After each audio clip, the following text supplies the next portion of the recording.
this looks like where Mono Pass over here splits off from the Little Lakes Valley, which is also the same way as Morgan Pass. So we're gonna be going this way.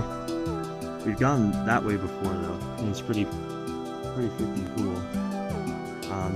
So you're up here and do both of them. But yeah, so we're gonna keep heading up this way and see how far we go. You go all the way past those mountains over there. Yeah, so we gain a lot of elevation. But yeah, it'll be fun.